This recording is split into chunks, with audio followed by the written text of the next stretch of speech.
du jour.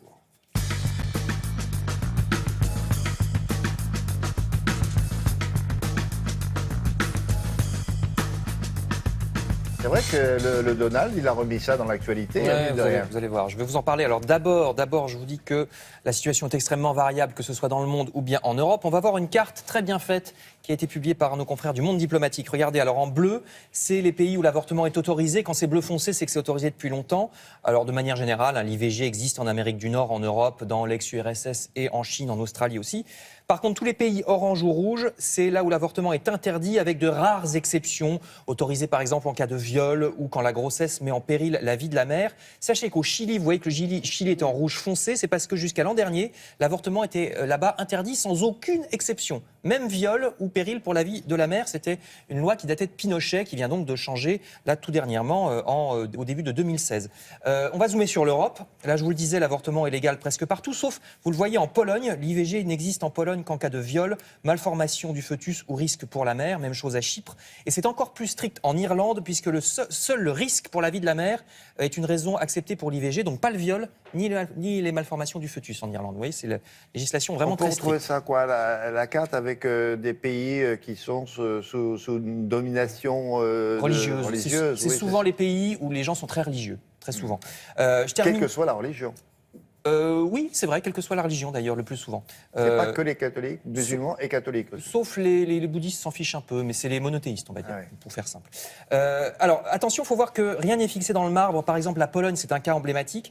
Regardez ces images de manifestations en Pologne, manifestations de femmes en octobre dernier, parce que le Parlement, dominé par les ultra-conservateurs, voulait interdire complètement l'avortement, donc même en cas de risque pour la vie de la femme. Donc finalement, c'est une loi qui n'est pas passée. Mais le paradoxe, c'est qu'autrefois, l'IVG était autorisée en Pologne à l'époque du communisme, avant d'être donc presque complètement interdite dans les années 90, et que le Parlement veuille encore restreindre les conditions de l'IVG par rapport à la situation actuelle. Et pour ce qui est, on parlait de Donald Trump, pour ce qui est des États-Unis, alors l'avortement là aussi est autorisé depuis à peu près comme nous, depuis 73, mais nombreuses réticences, il y a des menaces sur les médecins qui font des avortements. Et Donald Trump, il en a parlé pendant sa campagne, et depuis qu'il est président, il veut supprimer les subventions aux associations favorables à l'avortement.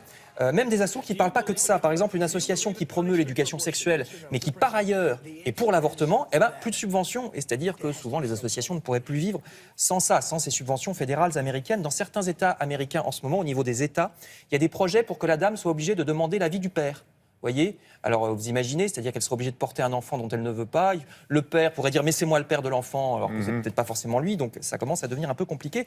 Je termine avec quelques archives pour nous rappeler à quel point ce débat a été passionnel chez nous aussi. Rappelez-vous en 1974, les attaques très violentes contre Simone Veil quand elle défendit à l'Assemblée la loi autorisant l'avortement en France, alors que des centaines de femmes mouraient chaque année lors d'IVG clandestines dans des conditions épouvantables.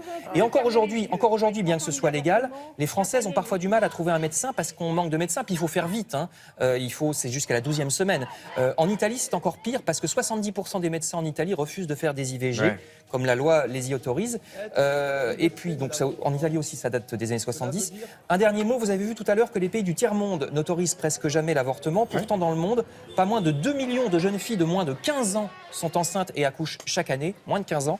Et les associations qui promeuvent ne serait-ce que la contraception dans ces pays-là sont très menacées par la politique de Donald Trump parce que l'aide américaine jusqu'à présent était assez importante. Il y avait des centaines de millions qui étaient donnés à des associations. Oui, elle est subordonnée maintenant au fait qu'on... C'est-à-dire que l'association qui promeut la pilule, mais qui par ailleurs est pour l'avortement, n'aura plus de sous. Et donc plus de pilules pour des pays où les systèmes de santé locaux n'ont pas les moyens de le faire eux-mêmes.